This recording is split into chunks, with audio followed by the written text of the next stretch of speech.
Kyle Homan, 376-2569, Whoop-Ass Production.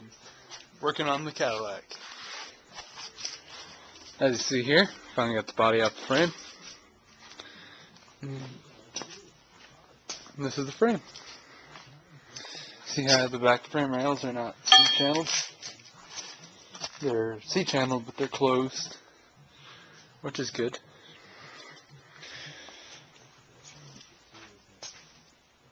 This is the frame I was talking about. It's kind of like a shocker. Yeah, kind of like a shocker, but kind of like a full frame. It's got an awful thick frame, too. Just about as thick as my Imperial.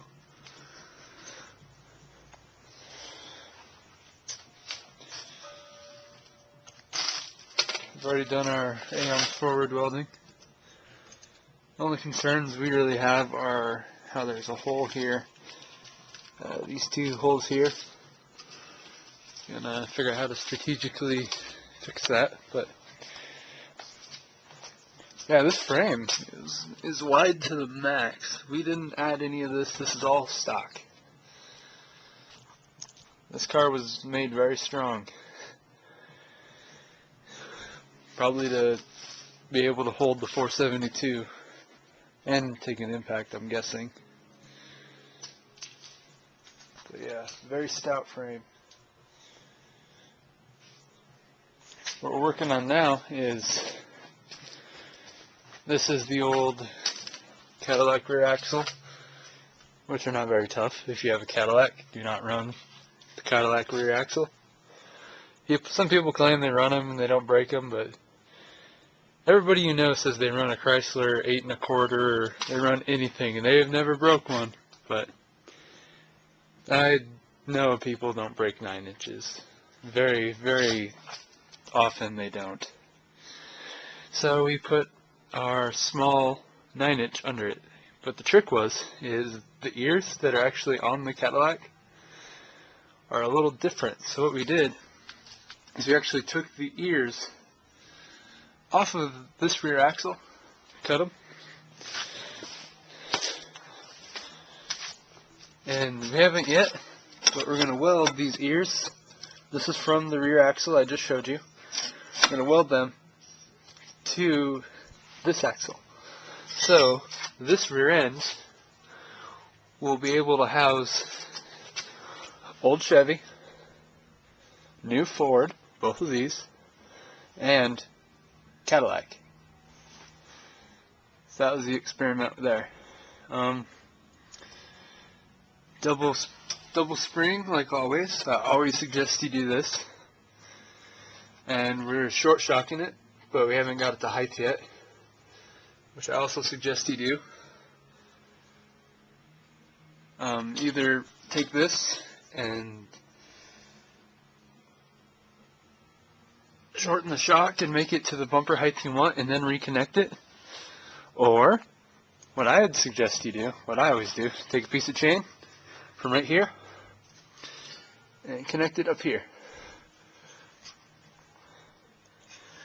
to whatever height you want your bumper to be. If your whole car looks like it's too tall in the back,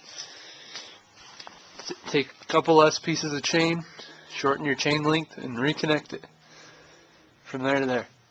And that should give you your height you want. And I mean, you're going to have to compress it because of these springs, but you'll be a lot better off this way, trust me.